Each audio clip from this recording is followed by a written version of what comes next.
mundo, você fala, Deus existe.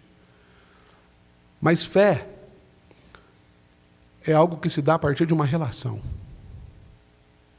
É quando eu não preciso de nada para acreditar em você, a não ser você.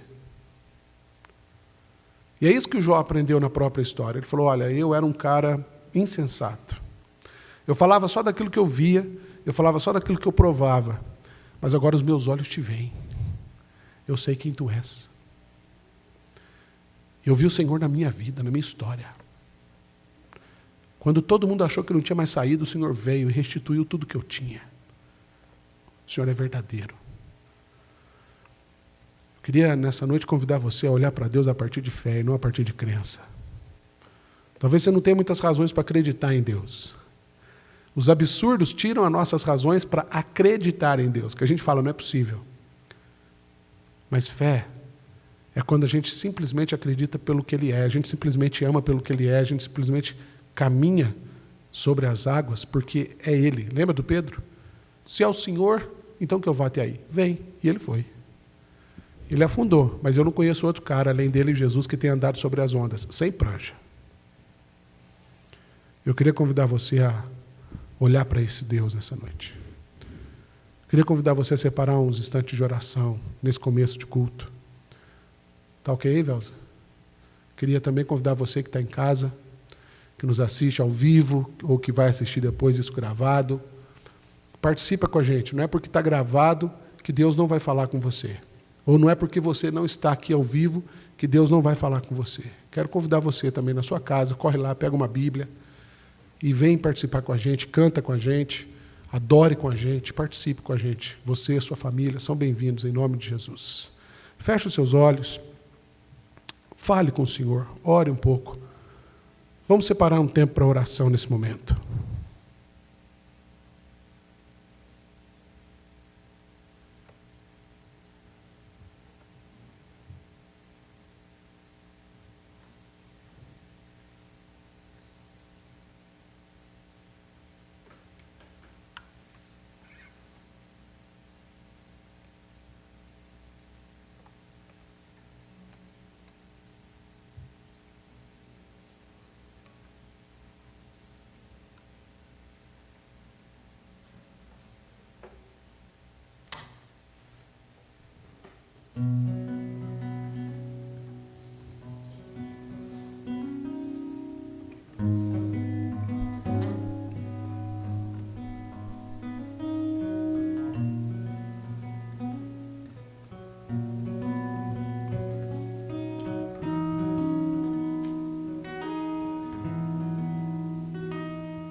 Senhor, a sua presença é real nesse lugar. Nós não conseguimos ver o Senhor com os nossos olhos, mas com a nossa fé nós temos a certeza que o Senhor está aqui. E nós entendemos que é só isso que a gente precisa nessa noite, Deus. Para olhar para o Senhor, saber que o Senhor vive. Para olhar para o Senhor e saber que o Senhor é tão profundo, é tão imenso, é tão grande, e mesmo assim o Senhor vem e nos abraça. Olhar para Ti, ó Deus, e saber que na Tua presença, quando nós nos quebrantamos, ó Deus, o Senhor vem e faz todas as coisas acontecerem novamente na nossa vida, na nossa história. Não há história que o Senhor não muda, não há vida que o Senhor não transforme, Deus. Nós estamos aqui dessa forma, Deus. A nossa expectativa, Deus, é a melhor possível, Deus. A minha expectativa é que o Senhor venha sobre nós nessa noite, que o Senhor fale conosco, Deus. Que o Senhor mude algo em nós. Que nós aprendamos sobre a justiça do Senhor nessa noite, Deus, e sejamos mais crentes, conheçamos mais o Senhor, não só de ouvir falar, Deus, mas, ó Deus, saber que o Senhor vive, que o Senhor está aqui, que a sua presença é real, Deus. Não queremos uma relação religiosa contigo, Deus, mas uma relação pessoal, Deus. Em nome de Jesus, vem sobre nós. Fala conosco, Pai, fala conosco, Deus. Em nome de Jesus, Senhor.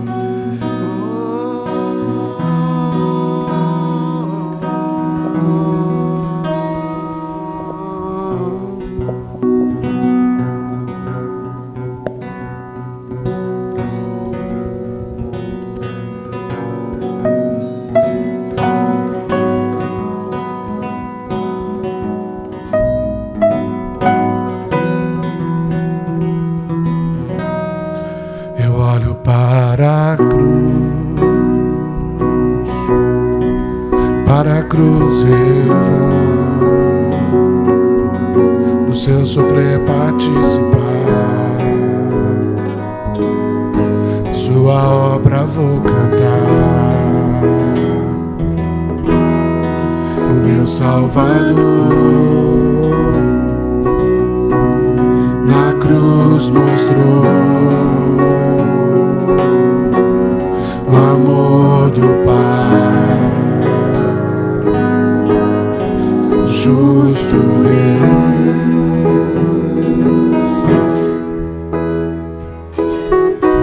pela cruz me chamou, gentilmente me atraiu e eu, sem palavras, me aproximo, quebrantado por seu amor. pode ficar de pé no seu lugar? Vamos adorar esse Deus. Esse Deus que nos ama, esse Deus que se aproximou de nós pela cruz. Vamos cantar novamente a primeira parte. Eu olho para a cruz e para a cruz eu vou. Eu olho para a cruz e para a cruz eu vou, no seu sofrer participar, a sua obra vou cantar. Meu Salvador na cruz mostrou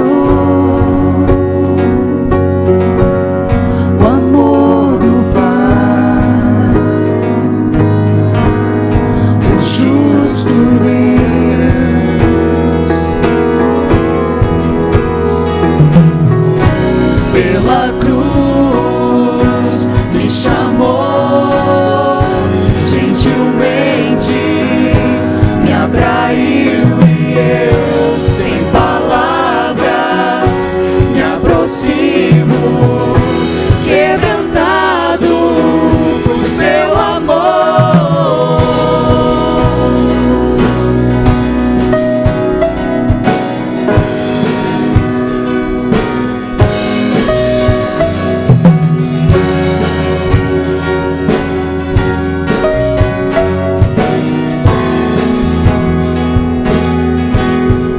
Merecida vida, de graça recebi, por sua cruz, da morte me livrou, trouxe minha vida. Deus, eu estava condenado, mas agora pela cruz eu fui reconciliado. Pela cruz me chamou, gentilmente me atraiu e eu, sem palavras, me aproximo, quebrantado por seu amor. Pela cruz me chamou, gentilmente me atraiu e eu, sem palavras, me aproximo, quebrantado por seu amor. Impressionante é o seu amor.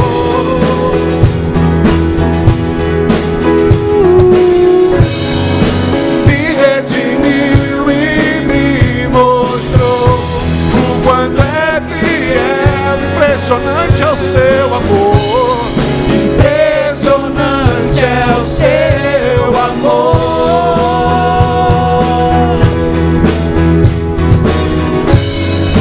Me redimiu e me mostrou o quanto é fiel. Pela cruz, diga isso ao Senhor. Me chamou, obrigado, Obrigado, Senhor. Gentilmente me atraiu, sem palavras me aproximo.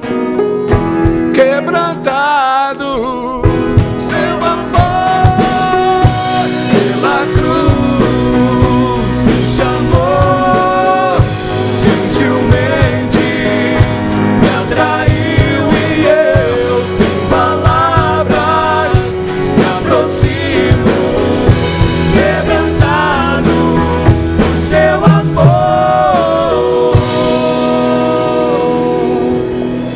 Glória a Deus. Como é bom a gente ter certeza que quando a gente se aproxima dessa cruz, o nosso coração ele pode se quebrantar e pode ficar mais sensível à própria voz de Deus. Essa próxima canção que a gente vai estar louvando, ela fala que porque Ele vive, eu posso crer no amanhã. Isso enche meu coração de alegria porque eu fico imaginando como será o meu amanhã, como será o meu futuro. Mas eu não tenho essa certeza. Então me enche de mais alegria ainda saber que eu posso crer que o meu amanhã pode ser a eternidade. Então que você cante isso com essa convicção. Que se você não sabe o teu dia de amanhã, que você possa realmente estar nos braços do Pai por toda a eternidade.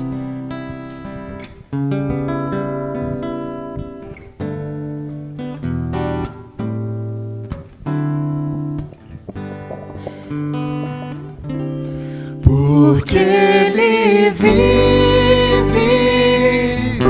posso crer no amanhã. Porque Ele vive, temor não há. Mas eu bem sei, eu sei que a minha vida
poderoso e abraça-nos.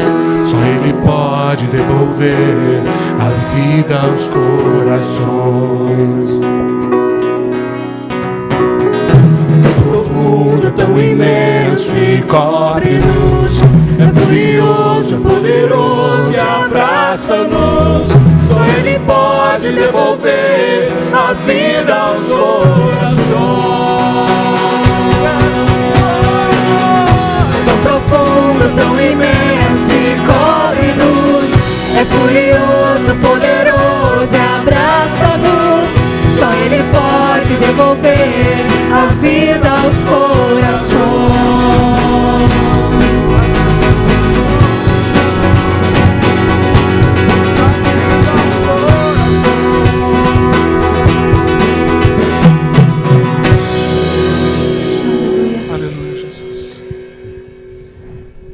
Quantas vezes aqui eu falo muito por mim. Eu sou alegre, eu sou dinâmica, só que muitas vezes quando eu entro no meu quarto, eu fecho a porta, às vezes que eu estou tendo um tempo com Deus, o meu coração ele se quebranta. E muitas vezes eu choro. Eu choro por dificuldades que nós temos no nosso dia a dia. Eu choro por ver o que o nosso mundo está passando. E eu quero clamar mesmo para que Deus realmente me faça chorar por coisas certas. E ainda assim, quando eu choro, Ele diz: você pode chorar essa noite, mas a minha alegria vem para ti nessa manhã. Então eu não estou dizendo para vocês não chorarem. Chorem, porque isso realmente, chega ao coração de Deus. Quando nós não temos mais palavras, é através do choro, através dos gemidos que o Espírito Santo consegue compreender. Então, realmente chorem, mas chorem na certeza de que amanhã Ele vai fazer com que isso se transforme em alegria. E que você cante isso com a gente nessa noite.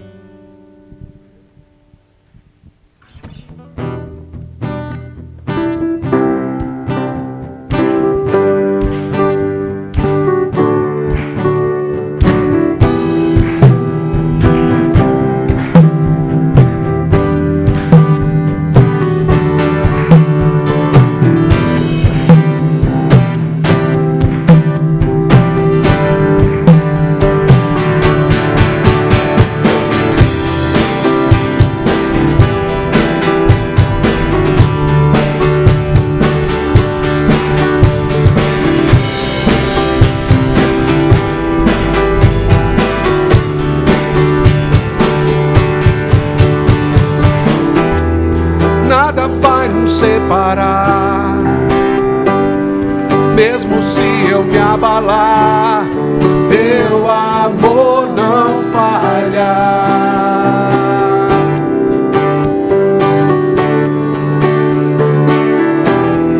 Mesmo sem merecer, tua graça se derrama sobre mim, teu amor não falha.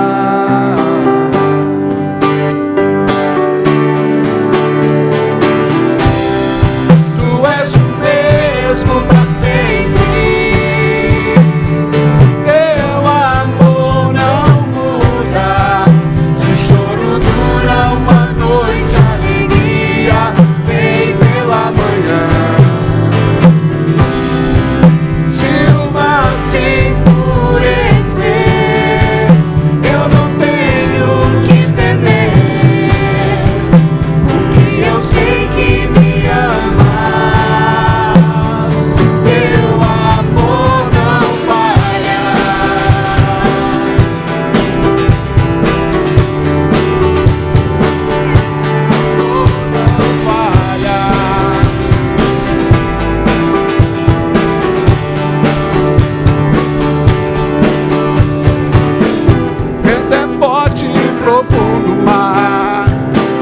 Tua presença vem me amparar, teu amor não falha.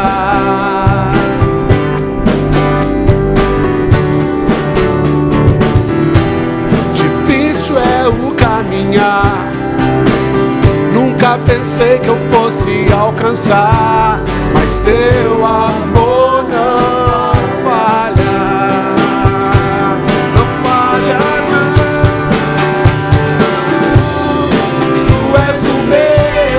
Sempre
teu amor não falha.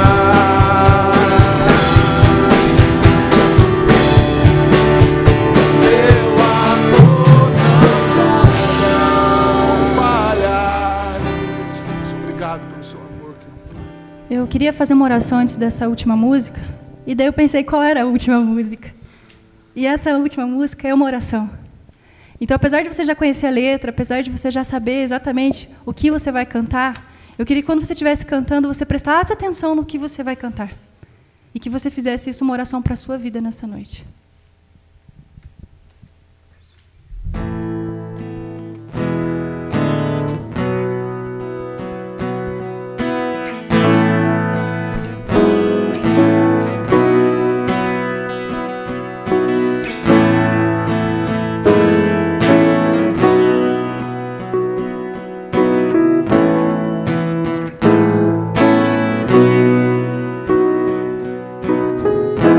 Oh Deus,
separar do teu amor, Jesus.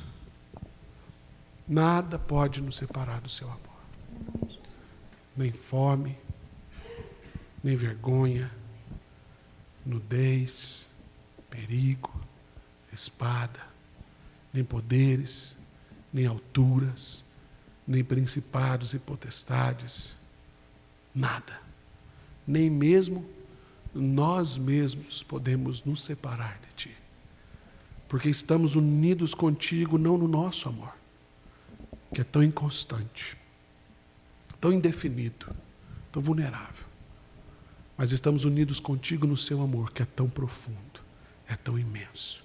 E cobre-nos, é furioso, é poderoso e abraça-nos. Obrigado, porque Tu tens devolvido a alegria, a plenitude, a esperança, a comunhão, o amor em nossos corações. Muito obrigado, em nome de Jesus. Amém. Pode sentar, queridos.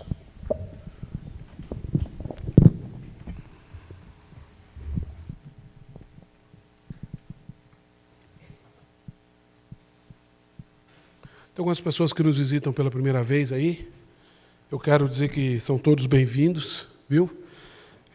A minha oração é para que depois do culto você receba um abraço bem caloroso do pessoal da nossa igreja. Eu tenho certeza que você não está aqui nos visitando só atendendo ao convite. Você está aqui porque o Senhor tem uma palavra para o seu coração. O Senhor tem sempre algo a mais para nós. Amém? Você crê nisso? Eu creio nisso. Aliás, é só por isso que eu estou aqui. Porque é uma coisa que eu sempre me pego pensando. Ser pastor é um negócio meio esquisito, porque a gente... Vou usar uma expressão um pouco forte, eu não queria que você interpretasse mal, mas a gente ganha a vida falando de alguém que ninguém vê, que morreu numa cruz, que a gente diz que ressuscitou depois de 3 dias e que vai voltar montado num cavalinho. Então, assim, é um negócio meio esquisito falar sobre isso, né? Não tem muito fundamento, não tem muita credibilidade. Mas a gente não faz isso porque a gente consegue literalmente ver isso, mas porque isso faz parte da nossa vida. A palavra de Deus, quando ela é lida e compreendida por nós, ela passa a fazer parte da nossa vida. E ela tem poder para mudar a nossa história. Uma vez eu estava na minha casa, lá no sul de Minas Gerais, e eu tinha 17 anos de idade. A minha família estava passando por uma situação muito complicada. Meu irmão caçula, aliás, eu não tinha 17, eu tinha uns 16 anos. Meu irmão caçula estava atravessando um tratamento muito pesado de leucemia. Minha família estava toda destruída, sem dinheiro, sem muita perspectiva de vida, na verdade. Todos nós estávamos. E eu resolvi ler a Bíblia. Foi meu primeiro contato com a Bíblia. Eu tinha ganhado uma Bíblia de presente do meu padrinho de crisma, na Igreja Católica, e eu nunca tinha aberto aquela Bíblia, ela estava até na embalagem ainda.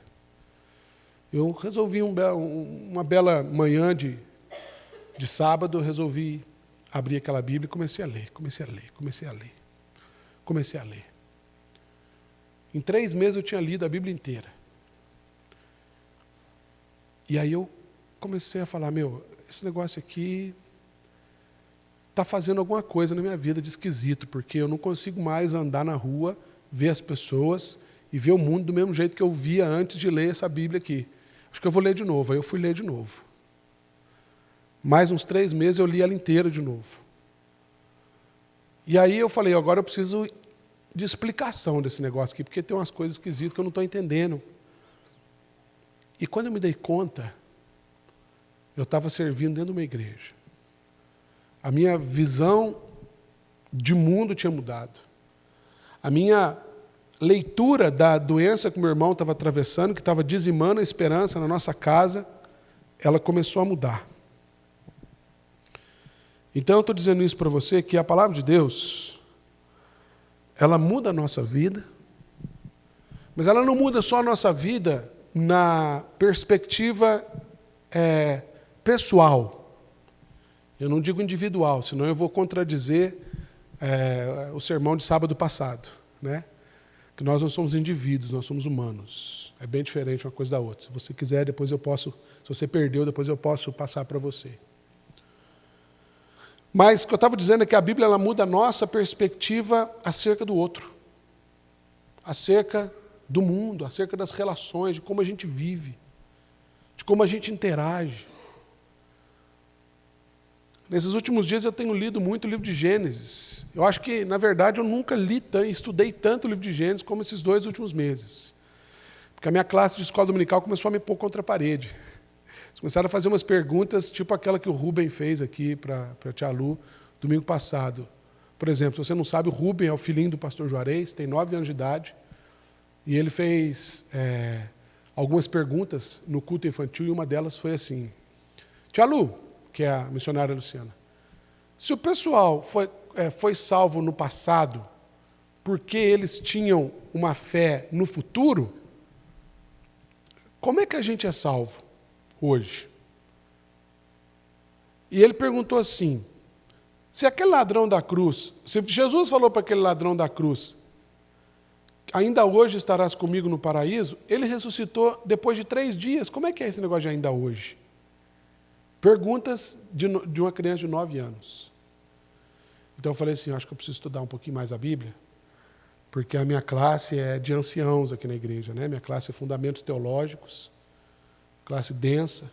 E eu então me debrucei no livro de Gênesis, e eu tenho descoberto muito mais do que aquilo que o seminário me ensinou. O propósito de Deus para nós, no tocante à nossa relação com as pessoas, nossa relação com o mundo. E a gente então, por que eu estou falando tudo isso? Porque nessa série que a gente está hoje, no 3º capítulo, ela se chama Justiça, o clamor do reino de Deus. E o nosso versículo base que está ali é de Miqueias 6:8. Talvez você tenha um pouco esquisita a fonte, mas ele diz assim: ele te declarou ao homem o que é bom e que é o que o Senhor pede de ti, que andes, eu não estou conseguindo nem enxergar,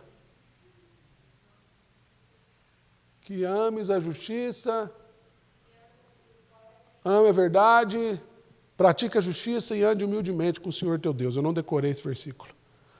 Mas, enfim, o que o Senhor pede de nós são essas 3 coisas. Que a gente ame a misericórdia, que a gente pratique a verdade, que a gente pratique a justiça e que a gente ande humildemente diante de Deus. O contexto desse versículo aponta para um tempo em que Israel estava vivendo um tempo de bonança, um tempo de prosperidade, e o povo se relacionava com Deus meramente religiosamente. Então Deus veio e falou assim: eu não estou interessado no seu ritual, eu não estou interessado nas suas ofertas, eu estou interessado em você. E partindo dessa ideia, a gente está refletindo um pouco sobre o que é justiça à luz da Bíblia. E essa noite, eu queria propor para você uma caminhada partindo do texto de Efésios capítulo 2, de 8 a 10. Se você quiser e puder, trouxe aí. Abra sua Bíblia, mantenha sua Bíblia aberta, porque a gente vai passear um pouco na Bíblia. Se você não trouxe uma Bíblia, você preferir, todos os textos que a gente vai falar também vão ser projetados. Mas às vezes você quer abrir na sua Bíblia para você marcar, enfim. Então, Efésios capítulo 2, um texto teológico, versículos de 8 a 10, que diz assim: porque pela graça sois salvos, mediante a fé, e isso não vem de vós. É dom de Deus, não de obras para que ninguém se glorie, pois somos feitura dele, criados em Cristo Jesus, para as boas obras, que Deus de antemão preparou para que andássemos nelas. Eu queria começar essa noite dizendo com você, à luz desse versículo, falando sobre o dilema da graça como dogma e não como vida. O que eu quero dizer com isso? A gente ouve falar sobre a graça de Deus, e a gente tem feito uma coisa que o profeta Isaías já falava no seu tempo, que o povo tinha o mau hábito de fazer. Isaías foi o profeta que Deus usou para dizer o seguinte para o seu povo: tudo aquilo que eu ensino para vocês, vocês transformam em preceitos. Tudo aquilo que Deus falava, que Deus ensinava, eles transformavam aquilo em regra. Então eles não estavam compreendendo que Deus, na verdade, não estava querendo dar para o seu povo uma série de diretrizes, mas Deus estava querendo se relacionar com o seu povo e ensinar o seu povo a como se relacionar com ele. Pois bem, quando eu falo isso, a gente tem, na nossa doutrina reformada, uma visão da graça de Deus que tem nos empurrado, ao longo da história, por uma má compreensão, por uma compreensão totalmente equivocada do que vem a ser graça, porque nós transformamos graça de Deus num dogma, numa doutrina, numa regra. Então a gente pensa assim, bom, eu posso pecar? Não, na verdade eu não posso, mas se eu pecar, a graça de Deus é maior.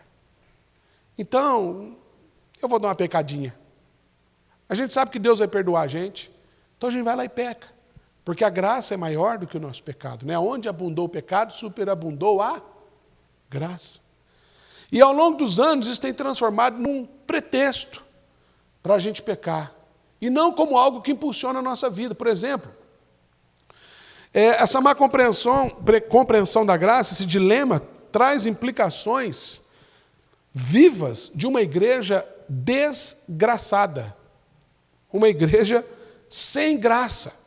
A perspectiva histórica, a história da igreja mostra para a gente que ao longo dos anos a igreja histórica transformou a graça de Deus numa regra e transformou essa regra num princípio tão fundamental, tão banal, que as pessoas passaram a se relacionar com Deus a partir do que elas faziam, do que elas podiam fazer. Então daí vem o conceito de salvação pelas obras. Eu preciso fazer as coisas para eu alcançar o reino do céu. Porque a igreja virou uma igreja desgraçada, uma igreja sem a graça. Mas mais do que isso, existem sérios desdobramentos sociais da irresponsabilidade exclusivamente religiosa. A gente tem virado os olhos, a gente tem se voltado de costas para a responsabilidade da igreja mediante a palavra de Deus que é de graça. Sabe, quer ver uma prova disso? Quando a gente vai pregar o evangelho, a gente prega o evangelho para uma pessoa e a gente fica naquela assim, se ele aceitar bem, se ele não aceitar, amém. Porque é o Espírito Santo que faz a obra. Então a gente não se responsabiliza pela pessoa que a gente está evangelizando, pregando o evangelho, que a gente está demonstrando amor. A gente se esquiva. E mais do que isso, isso gera um esfriamento. Porque a gente acha que a gente é exclusivo. A gente que conhece a graça de Deus, a gente se difere do outro, porque nós somos povo eleito de Deus. Somos povo, assim bem ajustados. Canta isso assim, ó, na maior hipocrisia do mundo. Né? E aí a gente transforma isso numa teologia banalizada. A gente esquece que cristianismo, que graça, que fé em Deus é vida na vida. A gente perde a graça, a vida passa a não ter mais graça, literalmente. Porque a nossa fé transforma a nossa relação com Deus numa coisa quadrada. Sabe, eu trouxe esse conceito aqui para você pensar comigo. Graça é a teologia da nova vida, do novo nascimento e da transformação integral. E não da teologia moral, da conversão religiosa e da morte da responsabilidade. Essa noite, nesse capítulo da série, eu queria falar com você sobre o subtema, a missão de sinalizar o reino de Deus. Porque a igreja não é a igreja quem implanta o reino de Deus na terra. Nós não temos essa função de implantar. A função da igreja é apontar, sinalizar, fazer-se instrumento da chegada da graça de Deus, do reino de Deus, da permanência do reino de Deus, do crescimento e de todas as implicações do reino de Deus. Calma, está um pouco denso, mas a gente vai chegar lá. Eu quero dizer que, com tudo isso, que quem implanta A graça, quem implanta o reino de Deus, melhor dizendo, é a presença de Jesus, a encarnação de Jesus. A partir do momento que Jesus foi encarnado, que ele nasceu, ele mesmo disse que o reino de Deus foi chegado. Olha esse versículo de Mateus 1, 14 e 15. Depois de João ter sido preso, foi Jesus para Galiléia pregando o evangelho de Deus, dizendo: o tempo está cumprido, o reino de Deus está próximo. Tem uma outra versão que diz: o reino de Deus chegou entre vós. E ele diz: arrependei-vos e crede no evangelho. Então, essa ideia de reino de Deus é uma coisa que não começa com a igreja, é uma coisa que começou com Jesus. E essa mensagem que a gente está vendo aí de Jesus é uma mensagem de transformação e de libertação. Olha, por exemplo, esse outro versículo aqui, Mateus 4, 23. Percorria Jesus toda a Galileia, ensinando nas sinagogas, pregando o evangelho do reino e curando toda a sorte de doenças e enfermidades entre o povo. Então, o reino de Deus significa transformação, cura e libertação. Então, Jesus Cristo vem ao mundo e ele inaugura esse negócio que a gente chama de reino de Deus, e ele dá para a igreja a responsabilidade de sinalizar, de apontar, de falar assim: olha, o reino de Deus está aqui. A gente não vive simplesmente existindo. Existe uma outra forma de viver. E Jesus fala isso para a igreja lá no Sermão do Monte, quando ele diz assim: assim brilha a vossa luz diante dos homens, para que vejam as vossas boas obras e glorifiquem a vosso Pai que está no céu, que está nos céus. Portanto, é muito importante que você entenda isso aqui. A igreja não tem como trazer o reino de Deus para o mundo. O reino vem com Cristo. E ainda vai ser completo na volta de Cristo, certo? E é justamente porque ele já veio com Cristo que esse reino deve ser apontado, sinalizado, indicado, vivenciado por aqueles que se chamam igreja. Com isso tudo, eu estou dizendo para você que nós somos aqueles para quem as pessoas olham. Isso não é exclusividade, isso é responsabilidade. Estão entendendo? Nós somos aqueles para quem as pessoas vão olhar e falar assim: existe outra forma de viver, porque essa pessoa vive diferente. Nessa circunstância, qualquer pessoa ia agir dessa forma, mas essa pessoa não age. Então a pessoa vai chegar e falar assim: cara, o que você tem de diferente? E você vai dizer: eu vivo numa outra perspectiva de vida. Eu vivo no reino de Deus. Mas que mundo é esse? Que reino é esse? Que país é esse? É aqui, é agora. Então a gente começa a sinalizar. Agora, como que a gente faz isso? Jesus mostra para a gente que a sinalização do reino se dá pela prática das boas obras. Agora, há um conflito de realidade aqui, que você vai falar: mas pastor, você não acabou de falar, e a Bíblia que a gente acabou de ler lá, partindo do versículo de Efésios: pela graça sois salvos, mediante a fé. E isso não vem de vós, é dom de Deus, não por obras. Há uma contradição aqui, queridos. Eu estou dizendo que o reino de Deus se dá pela prática das boas obras. Pensa comigo uma coisa interessante. A Bíblia fala em velho homem e novo homem, onde o velho homem é aquele que vive na e para as obras da carne. Que obras são essas? Para que a gente vive? É só você ver onde é que está o seu prazer. Por exemplo, prazeres da carne: sexo, drogas, avareza, disputa social, ganância, tudo aquilo que gira em torno da carne. Paulo escreve aos Gálatas, no capítulo 5, ele dá uma lista de coisas lá. Mas ele vai dizer que aquele que conhece o reino de Deus, aquele que conhece a palavra de Deus, aquele que conhece Jesus, ele é chamado de novo homem. E esse novo homem, ele vive na e para as obras do Espírito Santo. E ele chama isso de fruto do Espírito Santo: amor, alegria, paz, bondade, longanimidade, benignidade, fidelidade, mansidão e domínio próprio. E ele termina dizendo: contra essas coisas não há lei. Então ele faz um contraponto mostrando que nós somos salvos, presta muita atenção nisso, nós somos salvos pela graça de Deus. Mas essa salvação, ela tem uma implicação direta. Voltando a Efésios: pela graça sois salvos, mediante a fé. Isso não vem de vós. Você está com a Bíblia aberta em Efésios? Olha lá. Não por obras, para que ninguém se glorie. Aí ele completa dizendo: pois somos feitura dele, criados nele. E o que vem depois? Quem está com a Bíblia aberta? Ninguém? Pode falar aí quem achou.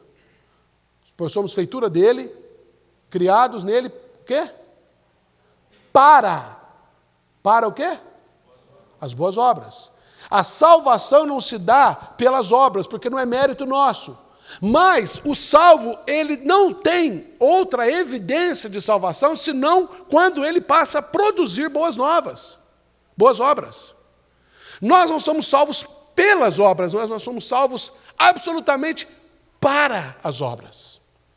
Então, meu irmão, minha irmã, não adianta você bater no seu peito e dizer, eu amo Jesus, eu sou salvo, e aleluia, glória a Deus, se você não pratica boas obras. Porque a evidência, a relação é direta. É por isso que na pregação de Jesus ele fala de arrependimento. Ele fala que ele prega o evangelho para que haja arrependimento. E aí ele fala algo assim nas entrelinhas sobre mudança de cosmovisão. Ele fala assim, o nosso modo de ver o mundo muda. Se você ler o Sermão do Monte, em Mateus 5, você vai ver que Jesus está falando um tanto de coisa. Por exemplo, ele fala assim, ouviste o que foi dito? Não cobiçarás a mulher do teu próximo, certo? Eu, porém, vos digo, todos entre vós que simplesmente olhar para a mulher e desejá-la, você já dançou. É uma outra forma de interpretar as coisas. Ele fala assim, se alguém pedir para você carregar uma milha, o que você faz? Carrega 2. Ele fala assim, se alguém te der um tapa no rosto do lado esquerdo, o que você faz? Você vira o direito. Ah, não, pastor, é demais, né? Aí mexeu com o meu ego.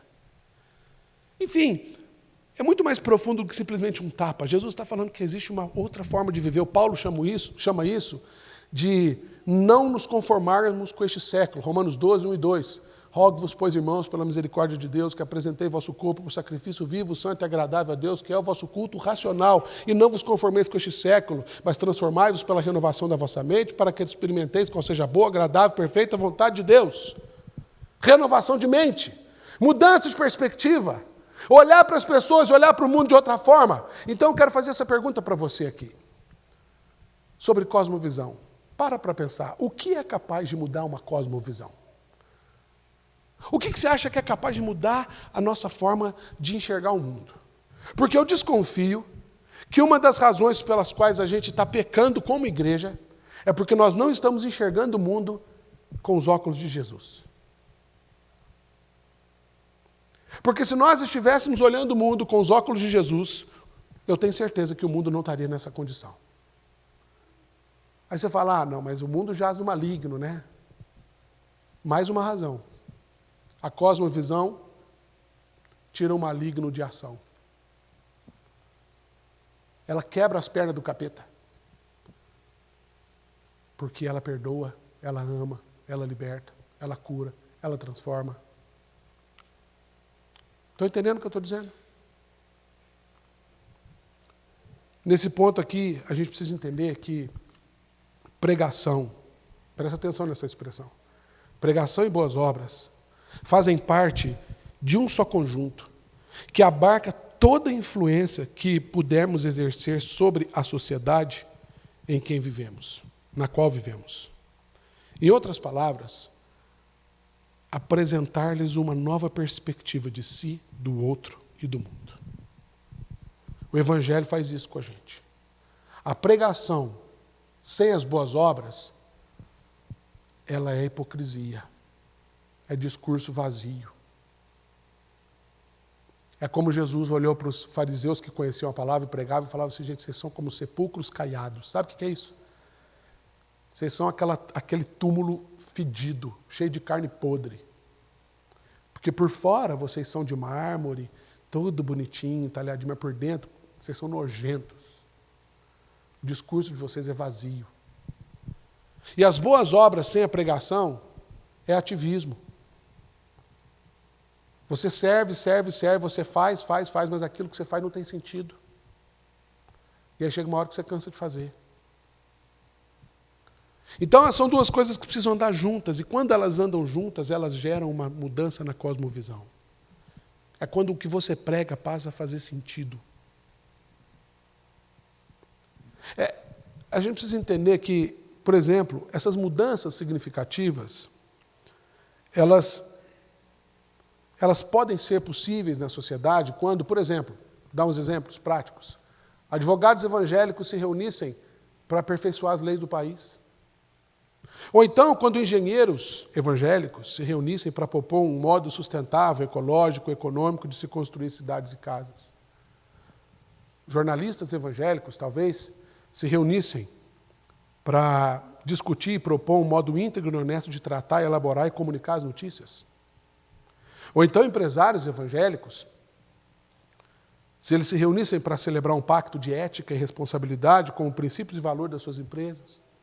Ou talvez ainda economistas e tributaristas evangélicos se reunissem para desenvolver um projeto de reforma tributária e de sistema econômico transparente e incorruptível. E a gente podia ir com essa lista longe. Agora, isso tudo a gente sabe que tem, mas está longe de fazer o que tem que fazer. E eu desconfio que essa impressão não é só eu que tenho. O que eu estou dizendo, queridos, é que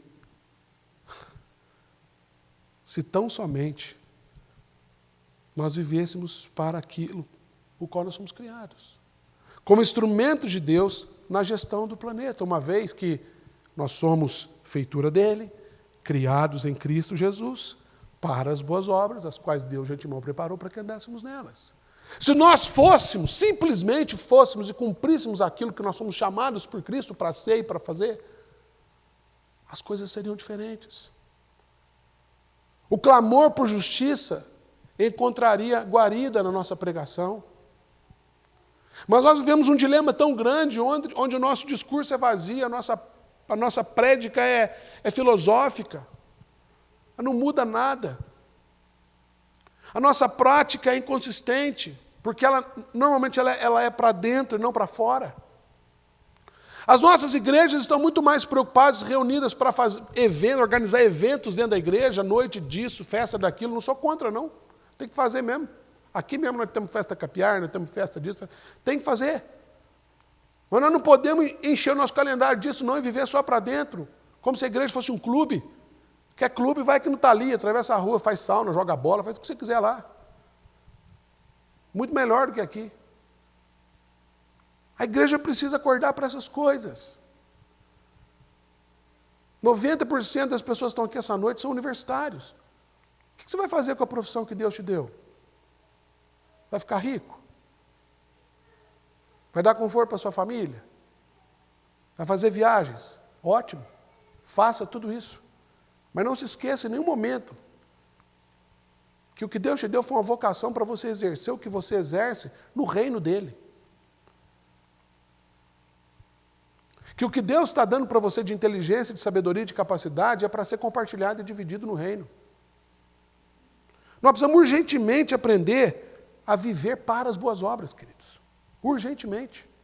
Precisamos resgatar a teologia das boas obras na mesma intensidade da teologia da graça. Ou seja, nós precisamos urgentemente resgatar a natureza para a qual a gente foi criado em Deus.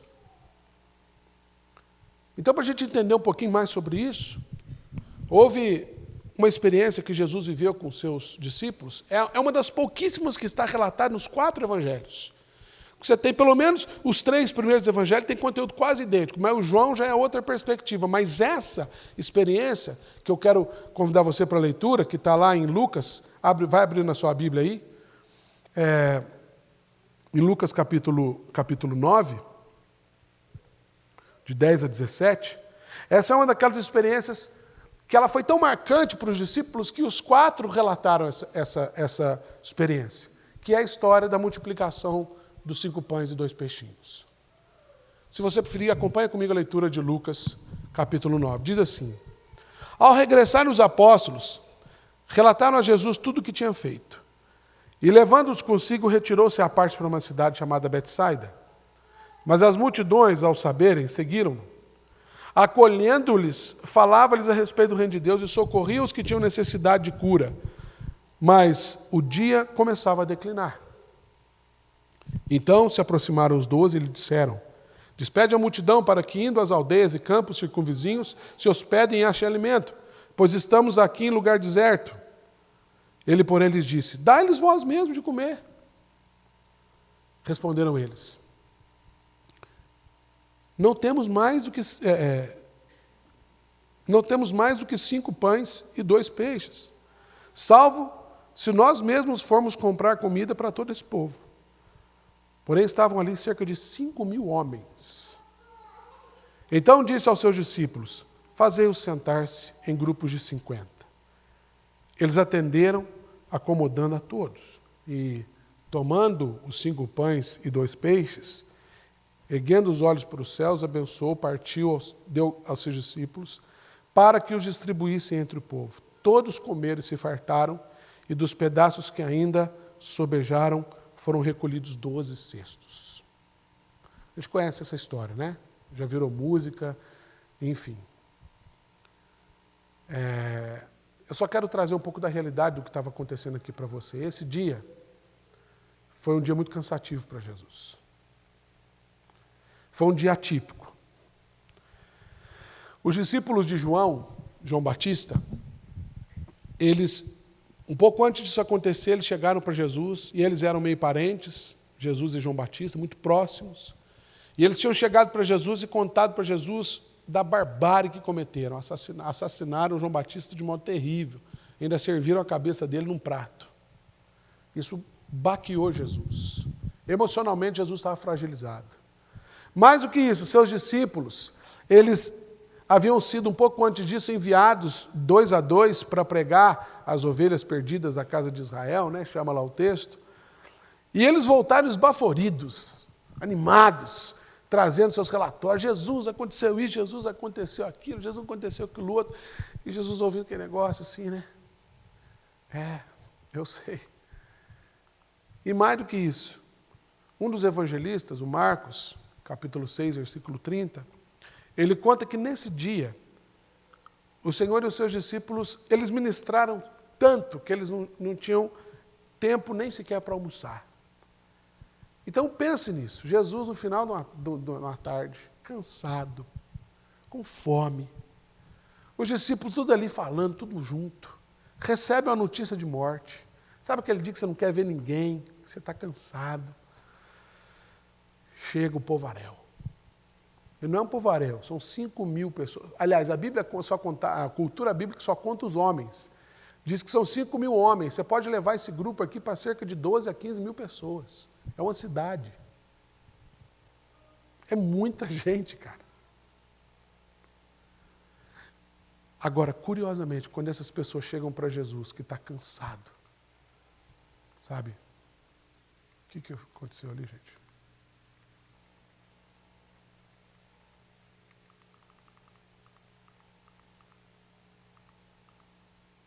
Ô, Rafa, deu zica nesse negócio aí.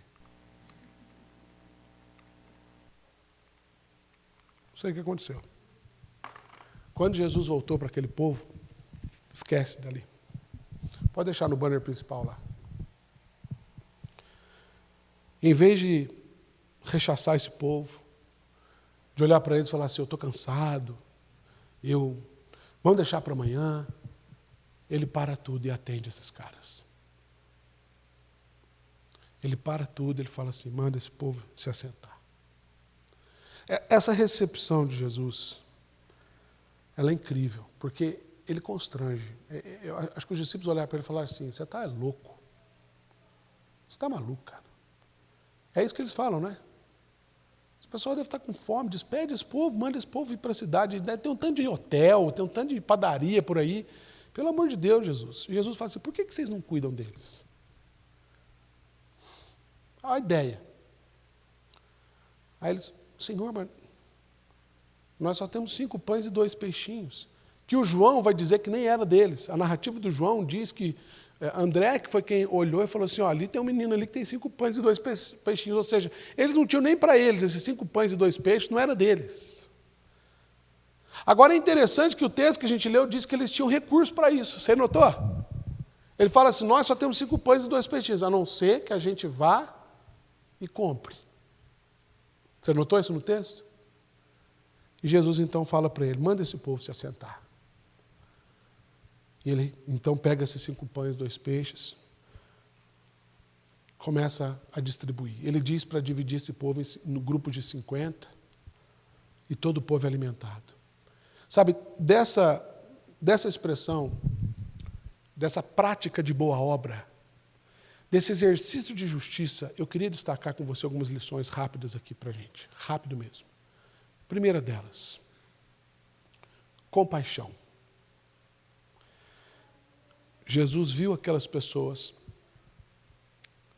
e ele não viu só pessoas, ele viu a necessidade daquelas pessoas. Não tem outra motivação que levou Jesus a cuidar, a se interessar por aquelas pessoas, senão a carência delas. O texto vai dizer que, um dos outros evangelistas vai dizer que Jesus olhou para aquelas pessoas e se compadeceu delas, porque viu que elas estavam perdidas como ovelhas sem pastor. Sabe, a igreja, presta atenção nisso, a igreja que quer ser eficaz, que quer cumprir a sua missão de verdade, e tornar, o crente que quiser se tornar relevante no contexto onde está inserido, crente de verdade, sabe, em vez de deixar-se impressionar por esse marketing religioso que se faz por aí, ele precisa aprender a ver a cidade, a ver as pessoas como um rebanho de ovelhas sem pastor. Sabe, tem um sujeito, você já falei sobre ele, o pessoal aqui do Amor Comove já tem assistido ele, é o novo, como é que chama o que faleceu? André? Como é que chama aquele que faleceu? André, né? Agora é o... Sumiu o nome dele. Morador de Itaú ali. Flávio. Agora é o Flávio. E o Flávio, todo dia, ele mora aqui na frente do Itaú. Passa a noite ali. O buraco que tem ali da Sanepar é o guarda-roupa dele. Então ele chega, bota as coisas dele ali, no final do dia ele abre, tira as coisas. Agora, qualquer hora que você passar ali do dia, ele está fazendo só duas coisas. Só tem duas coisas no mundo que esse menino faz. Fuma maconha e lê a Bíblia. Alguém deu uma Bíblia para ele, alguém que da igreja deu uma Bíblia para ele. Ele só faz isso o dia inteiro. E aí, quando falta uma roupa, ele vem aqui, pede roupa aqui. Quando falta comida, ele vem aqui e pede comida, porque é aqui do lado. Sabe, eu acho... Só estou citando esse exemplo, porque é uma coisa interessante, que alguém viu esse sujeito como ovelha sem pastor. E ele entendeu que aqui na igreja, ele não fica pedindo todo dia, mas ele entende que a necessidade que ele tem, ele pode chegar aqui que alguém vai dar um jeito para ele. Eu não estou exaltando a nossa igreja. Eu estou dizendo que a gente precisa olhar para as pessoas, por pior que seja a condição delas, por pior que seja a perspectiva delas, a gente tem que olhar no Flávio e ver nele um crente. O nosso problema é que a gente olha o morador de rua e vê o morador de rua como morador de rua. A gente vê um necessitado, seja lá como for, como um necessitado. Mas Jesus olhou essas pessoas com dignidade. Lembra que eu falei? O que é capaz de mudar a nossa cosmovisão? Enquanto nós não aprendemos a olhar para as pessoas a partir da carência delas, nós não teremos a empatia que Jesus tinha por elas. Então não tem compaixão. O que me faz ter compaixão por você é quando eu me torno empático a você, eu me coloco no seu lugar, eu sinto a sua dor. Então eu deixo de ser companheiro e passo a ser alguém com você. E eu passo a exercer aquilo para o qual a minha natureza clama.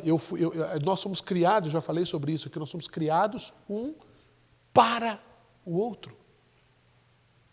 O outro complementa a minha vida. Não simplesmente é um companheiro, mas lembra quando Adão olha para Eva, o que ele fala? Carne da minha carne, osso do meu osso, belezura da minha vida. Né? Auxiliadora idônea. Ele olhava para ela e falava, é igual quando eu olho para Isabela, ou para a Lidiane, eu olho para a Lidiane e fico louco. Quando eu olho para a Isabela, eu fico maravilhado, porque Deus conseguiu fazer uma versão minha melhorada. Eu falo, Deus, é parte minha, como é que pode? Compaixão. Segundo, uma coisa chamada kairos. Isso é interessante. Alguém sabe o que é kairos? Ministério kairos. Ministério rodada de pizza. É isso não? Kairos é uma coisa interessante. Explicando rapidamente. 2 unidades de tempo. A Bíblia nos apresenta 3 unidades de tempo, mas 2 inicialmente. Uma chamada Aion, é a eternidade, é onde Deus está, certo? Lá tudo existe, tudo acontece, a gente não consegue medir, tudo é. Depois tem uma outra unidade chamada Cronos, que é o tempo, nosso tempo. Manhã, tarde, noite. Então essas 2 coisas elas são paralelas. Pode entender assim. Quando elas se encontram, esse encontro se chama Kairos. Ou seja, Kairos é o tempo de Deus para aquilo acontecer. Por que o tempo, por exemplo, que Jesus nasceu, 2000 anos atrás, aquilo foi Kairos. É quando você está orando por alguma coisa e não acontece, tem tudo para acontecer, mas não acontece, quando vem na hora certa acontece. Isso é Kairos. Entenderam mais ou menos? O tempo de Deus na nossa história. Por que eu estou falando isso? Tem nada a ver com o texto? Tem sim. Porque o tempo urbano, o tempo das coisas, o timing do mundo urbano, dessa geração, não corresponde ao tempo da igreja, nem ao tempo de Deus. O que acontece? Jesus chegou e estava precisando o quê naquela tarde? Estava cansado, precisando descansar. Mas a demanda daquelas pessoas mexeu na agenda de Jesus. O tempo, entenda assim, Jesus e os seus discípulos, igreja, os necessitados, as pessoas do mundo, literalmente, do mundo comum, secular, né? A gente não é ET. Então, às vezes a igreja está num tempo, está no momento de descansar, momento de, sabe? Sabe quando a gente olha para a igreja e fala assim, eu plantei, a última igreja que eu plantei falava assim, chegou num ponto ali, 100 e poucos membros, a conversa do povo da igreja era a seguinte, pastor, agora está bom de evangelizar, né? Está legal, todo mundo se conhece, não dá muito trabalho para o Senhor, arrecadação bacana, vamos ficar aqui. Lembra o Pedro lá na transfiguração? Senhor, vamos fazer uma tenda para o Senhor, para mim, vamos morar aqui, deixa o resto que se dane. Às vezes a igreja está nesse tempo. Mas o tempo das pessoas é outro. Eles transformaram o tempo de Jesus num outro tempo. Jesus aceitou mudar a sua agenda em prol dos necessitados. Então, a gente precisa aprender que o nosso tempo, às vezes ele está... não está sincronizado com o tempo das coisas aí fora. Tem gente que precisa da nossa ajuda hoje. Então o tempo de Deus é hoje. É agora. Agora vamos começar um trabalho. Então vamos marcar 2, 3, 4, 5 reuniões para bolar estratégias. Depois mais 5, 10 reuniões para pensar quem vai participar. Depois mais umas 30 reuniões para ver como é que nós vamos funcionar. No final a gente fala assim, dá muito trabalho, larga a mão. Agora a necessidade continua acontecendo. Pessoas continuam carentes, pessoas continuam com fome. Terceira lição, estratégia. Cristo falou aos seus discípulos sobre o reino de Deus, que é falar da abrangência da salvação. Um novo modo de ser gente e de ser comunidade. O pastor Ariovaldo Ramos, ele tem um livro que chama Nossa Igreja Brasileira, da editora Agnos. E nesse livro ele fala o seguinte, que a humanidade, era muito importante ter aqui o slide, que aconteceu algum trem doido aí. A humanidade, ela construiu a história a partir de 3 perguntas. A primeira delas, quem nós somos? Porque qual que é a argumentação dele? A gente está sempre tentando entender de onde que a gente veio, para onde que a gente vai. E aí ele fala assim, o ser humano é interessante, o ser humano inventou as religiões, as filosofias, né? Inventou uma série de ideias, mas o vazio no coração do ser humano continua. Muita gente continua vivendo sem encontrar sentido na vida. Então a pergunta continua. Quem somos nós? Segunda indagação que ele diz que a humanidade se organizou em torno dessa indagação é como viver juntos. E ele diz no livro, a humanidade tentou, desde o clã primitivo até as democracias mais avançadas, mas a solidão, a discriminação, a violência continuam sendo as marcas da sociedade moderna. A gente inventou um tanto de formas de a gente se organizar e da gente viver junto, mas a gente continua sem saber viver junto. Cada um no seu quadrado. Então essa pergunta continua. Quem somos? Como vivemos juntos? E a terceira pergunta que ele faz é, o que a gente faz com a riqueza do planeta?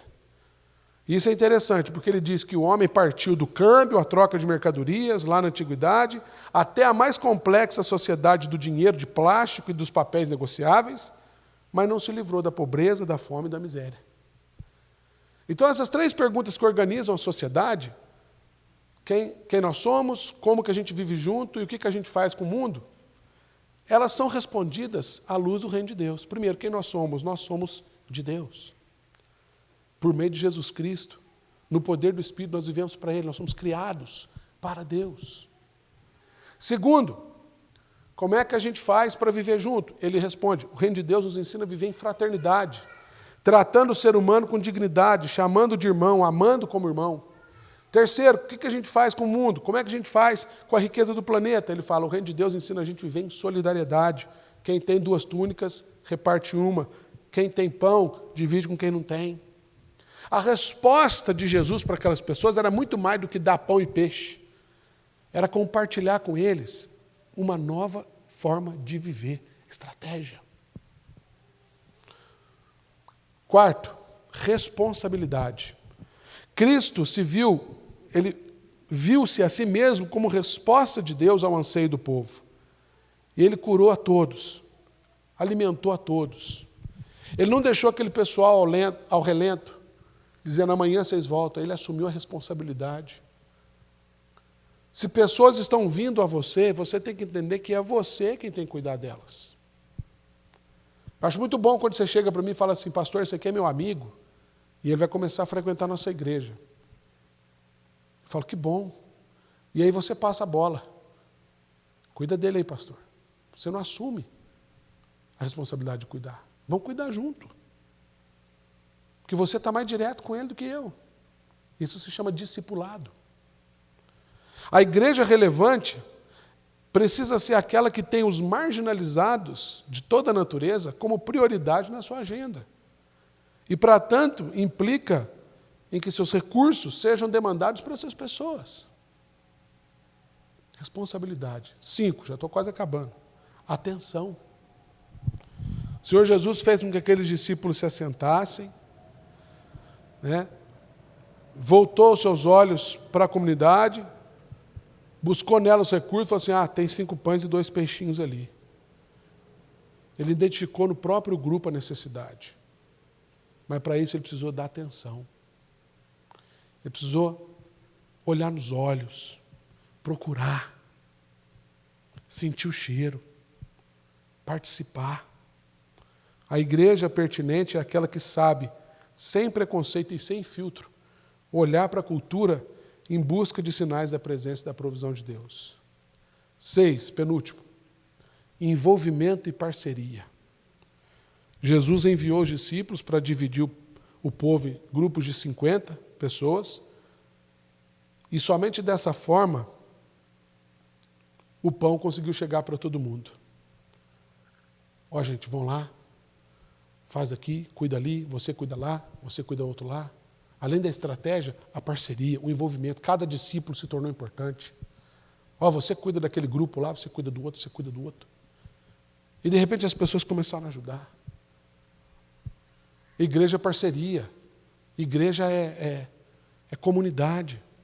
Como é que Deus se revela para a gente? Pai, Filho, Espírito Santo. Deus é uma comunidade. Por que você quer fazer tudo sozinho? Último lugar, fé e partilha. Jesus, quando ele estava tudo pronto, antes de compartilhar, ele agradece a Deus por aqueles irrisórios recursos, 5 pães e 2 peixinhos. Mas ele acreditava, ele tinha certeza que o Pai, por seu caráter, por sua bondade, ele nunca nos oferece menos do que a gente precisa. Ele sempre cuida da gente, porque com Deus a gente se relaciona por fé. Cristo repartiu os pães e os peixes, dando conta de que, do mesmo modo, Deus está sempre pronto a multiplicar o que o seu povo com gratidão estiver pronto a repartir. Então, queridos, esse texto aí, ele é rico para mostrar para a gente como é possível a gente praticar a justiça, a gente repartir o que Deus tem nos dado. Mas para isso, a gente precisa entender que graça é acompanhada de obras. Jesus falou que não só de pão vive o homem, né? Mas da palavra que procede da boca de Deus. Mas ele fala não só de. Isso significa o quê? Que pão também é necessário. O que adianta você chegar numa pessoa que tem fome e falar para ela assim, Jesus te ama, e não dá o pão para ela? Ela vai falar assim, ama, né, safado? Ama você que está bem de vida, bonitão, nesse carro aí, nessa roupa cheirosa, que vai sair daqui, vai lá comer pizza, vai lá no Carina do Batel, vai lá no Benassi, vai aonde for. Eu? Jesus me ama? O que você está falando, cara? Ama nada. Jesus é um homem que não ama ninguém. Olha o mundo do jeito que está. E aí as coisas começam a aparecer. Discurso do amor de Deus, da graça de Deus, evangelho, precisa estar acompanhado de cuidado e sustento. Senta o povo, divide o povo, pega o que o povo tem, reparte com o povo. Mas e nós estamos cansados? O nosso tempo é diferente. Nosso tempo é diferente, nosso momento é diferente. Eu louvo a Deus porque essa série está levando a gente a perceber isso. Está levando a gente a perceber que a igreja é mais do que isso aqui. Literalmente. Primeiro que literalmente. Segundo, que viver a igreja, ser igreja, é assumir a responsabilidade em relação à injustiça no mundo. A minha oração é para que essas palavras que a gente está ouvindo aqui durante essa série, que a gente vai terminar no próximo sábado, possam gerar em você um estilo de vida, uma cosmovisão diferente. Agora, é interessante, eu quero só dizer isso para você. É diferente de eu pregar uma palavra, e vocês estão reparando que essa série é um jeito diferente de pregar. Eu não tô do meu jeitão de ser. Eu estou refletindo, é estudo bíblico. Estudo bíblico, sabe qual que é a diferença entre o estudo bíblico e o sermão? O sermão você escuta. O estudo bíblico você participa. Isso significa que o que você está ouvindo aqui é a sua responsabilidade diante de Deus. Não é o que você vai chegar depois no pastor lá na sala lá e falar, pastor, olha o que eu estou fazendo diante disso. Pastor, vamos fazer aquilo. Não, é você. A responsabilidade é pessoal. O envolvimento é pessoal. Creia que Deus pode fazer muito mais além do que você pode imaginar através da sua vida. E que a justiça de Deus possa ser praticada no mundo através da sua vida. Ainda que você tenha 5 pães e 2 peixinhos. A forma como você olhar para isso e olhar para as pessoas é o que vai determinar. Eu só queria encerrar lembrando você daquilo que o pastor, aquele missionário que estava na Islândia, falou aqui há um mês atrás. Nós recebemos um pastor que foi missionário na Islândia, pastor presbiteriano, brasileiro, carioca, ficou 11 anos na Islândia. E ele falou que ele foi chamado para pastorear uma das maiores igrejas daquele país. Uma igreja de 35 membros. Lá no interiorzão da Islândia, aquele país lá que metade do ano é claro, metade do ano é escuro, com todas as dificuldades. E aí ele estava contando para a gente que um dia ele foi visitar a África com um missionário e ele começou a ver a carência ali do norte da África. E ele voltou para o seu país, assim, pensando em fazer alguma coisa, né, motivar a igreja lá, de alguma forma mandar uma oferta para um missionário, alguma coisa. Então, esse contato que ele voltou para a Islândia com a sua igreja levou ele a ter contato com o pessoal da fábrica da Toyota naquele país. E ele chegou no pessoal da Toyota e falou assim, olha, a gente está começando um trabalho missionário lá na África e a gente precisa de um carro adaptado para andar no deserto e tal. E a gente tem tantos $1.000. Pá, aquilo não comprava nem as 4 rodas da Toyota. É isso aqui que a gente tem. Aí o presidente da Toyota falou assim, isso é só uma história diante de todas as outras, tantas outras. O presidente da Toyota falou assim, olha, eu vou pensar e volto amanhã aqui. Aí ele voltou, ele com mais uns 2 sujeitos lá da igrejinha, de 35 membros. O presidente da Toyota falou assim, olha, nós vamos te dar uma Parrero completa, preparada, mas não é só uma não, nós vamos dar uma e mais 3.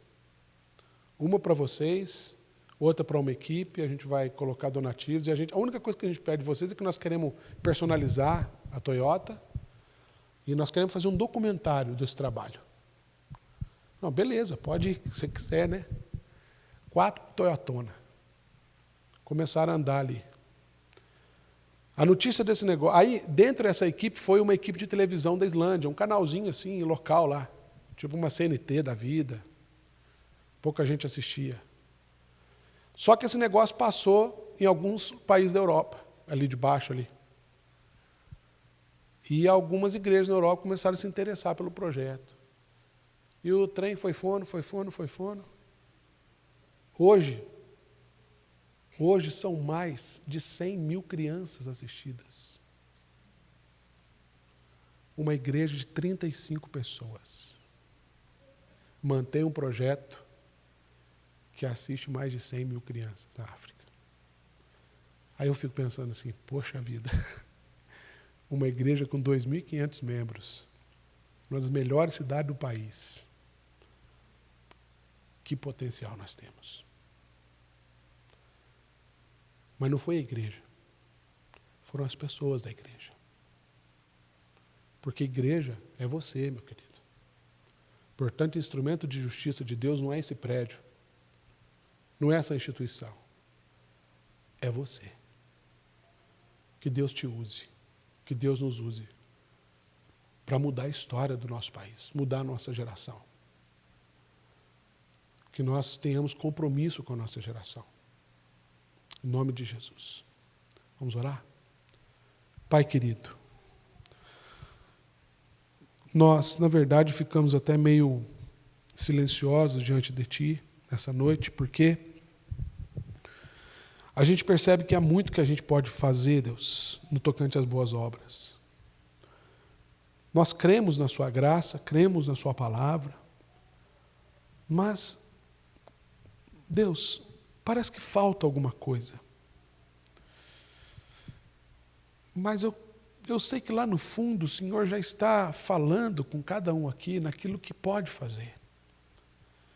São 5 pães e 2 peixinhos que alimentaram a multidão. Mas porque alguém viu aquele pessoal como necessitado.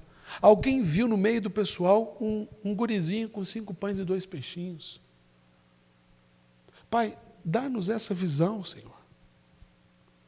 Dá-nos essa compreensão acerca da sociedade que a gente vive.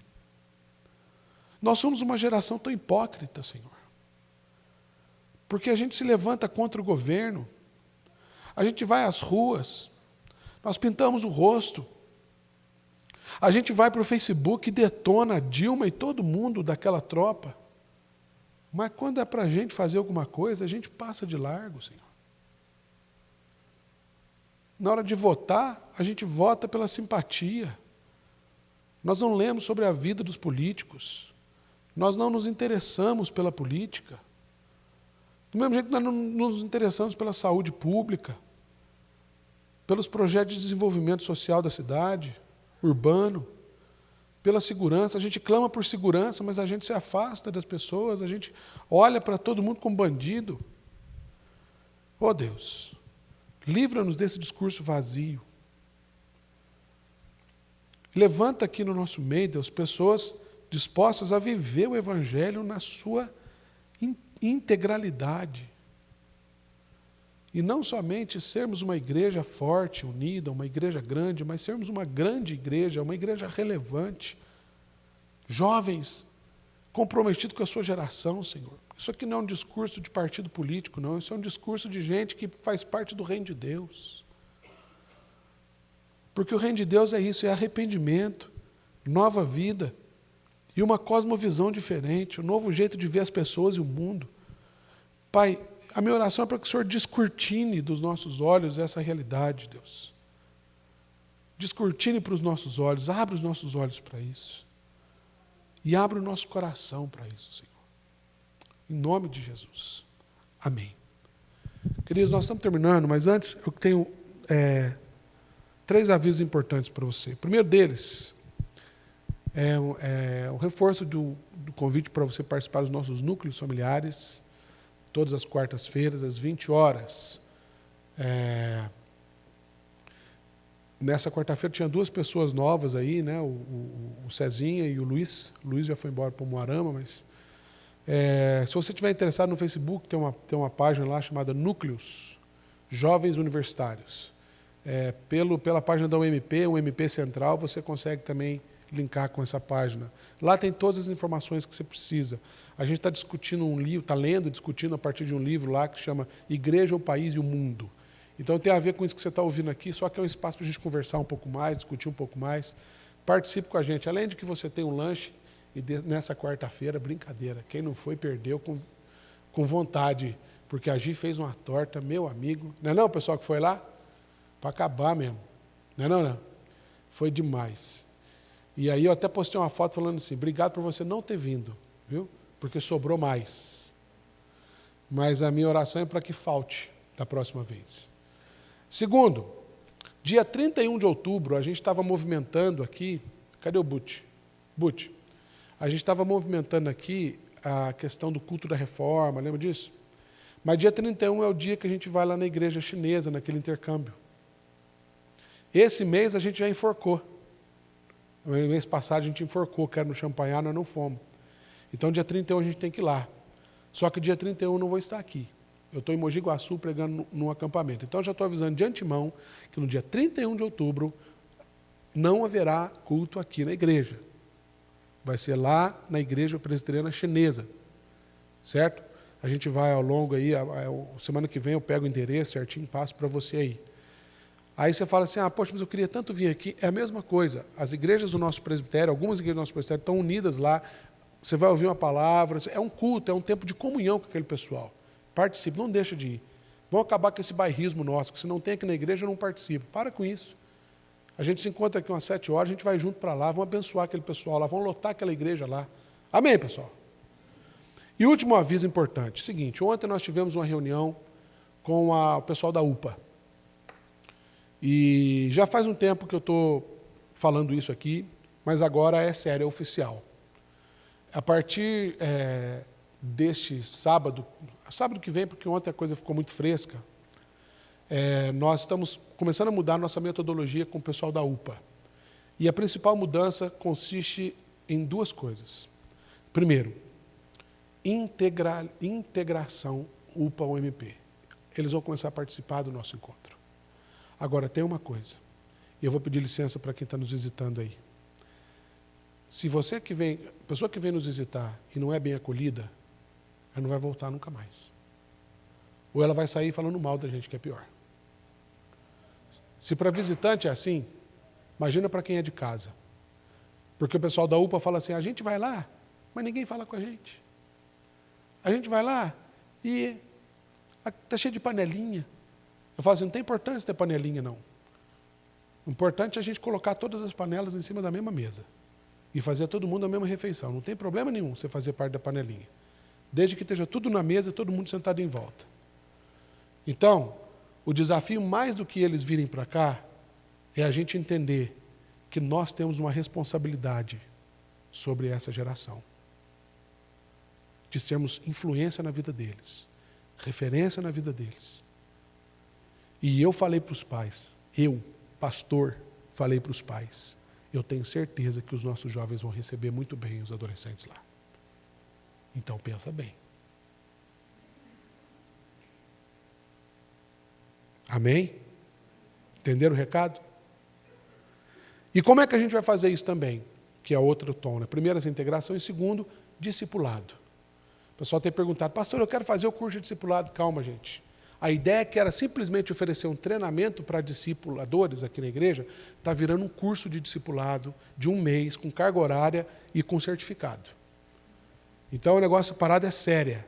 Tá? A gente tinha começado a pensar assim, um livro para os discipuladores, para a gente ler junto e conversar, mas a demanda é tão grande, e a gente já tem pelo menos umas 40 pessoas interessadas em fazer um discipular, em se tornar discipuladores. Então, nós estamos transformando isso num curso de discipulado. A ideia é que tenha carga horária, vai ser um mês, aos sábados à tarde, 2 aulas por sábado, e você vai receber um certificado. Tá? Então, é o seguinte, a ideia é que a gente comece esse negócio em novembro, com meio de novembro, para terminar ali no meio de dezembro, para poder pegar esse ano ainda. Tá? Então, reserve na sua agenda isso. E isso é muito importante nesse processo de integração com os adolescentes. Né? Agora, só os jovens podem fazer? Não, os pais vão fazer, enfim. Quem vai estar ministrando esse curso, além de mim, pastor Juarez, equipe pastoral, a gente vai ter pessoas específicas, psicólogo, gente que tem MBA na área de treinamento. Então, assim, o negócio é sério. Tá? Então, pense na possibilidade de fazer esse curso. É isso que eu queria dizer, encerrando aqui. Deus abençoe. Desculpa por você que está assistindo aí, pegar esse tempo de aviso, que às vezes fala assim, eu estou longe, como eu gostaria de fazer? Se você não pode estar aqui, ora por nós, participa com a gente. Obrigado pela sua companhia, obrigado pela sua atenção, que o Senhor abençoe muito a sua vida. E também para você que assiste gravado, separe depois de assistir a gravação um tempo para orar pela juventude da nossa igreja. Amém, pessoal? Deus abençoe. Oi, tem um recado aí? Então venha. Pode, claro, venha. Reforço mais uma vez aí, pessoal que nos visita aí, Deus abençoe. Viu? Já eu chego aí, quero dar um abraço em vocês, conhecê-los melhor. E lembrando que amanhã a gente segue na rotina, 9 da manhã, 10 da manhã, 11 da manhã e às 7 horas da tarde. Deus abençoe a todos. Oi, pessoal, boa noite. Sai alto, né? Eu queria reforçar o recado que eu dei no Face, não sei se todo mundo viu. No domingo que vem, dia 18, a gente vai fazer uma atividade lá no lar, no Hermínia Schroeder, que a gente atende. Vai ser uma atividade com o pessoal da Slackline Brasil, a gente entrou em contato com eles estão super animados para fazer uma atividade com as crianças. Vai ter um momento de devocional, que a gente vai... O Slackline é muito mais do que um esporte, né, gente? A gente consegue ver que dá para aprender muita coisa com essa prática. Também vai ter o pessoal que faz acrobacia, e a Bela está tirando minha atenção, está todo mundo olhando para ela. E vai ter a galera da acrobacia também, vai começar às 2h30 da tarde. Quem tiver dificuldade, eu não vou porque eu não tenho carona, ou não sei como é que faz para chegar, vem falar comigo que a gente combina aqui na igreja e vai todo mundo junto, tá bom? Valeu, é isso aí. Deus abençoe, gente. Não sai sem dar um abraço. Bute, mais um aviso? Digai-vos.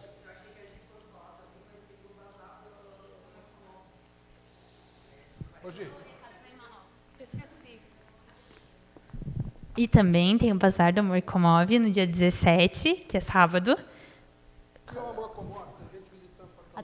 O Amor Comove é um ministério que atende os moradores de rua. A gente tem reuniões às segundas-feiras, às 7h30. A gente sai nas ruas, leva um lanchinho, atende os moradores. E nos finais de semana a gente atende quem está internado nas casas terapêuticas. Então, a gente vai fazer um bazar para arrecadar fundos. Já sabe que horas começa? Vê no Facebook a hora que começa. A partir do meio-dia, óbvio.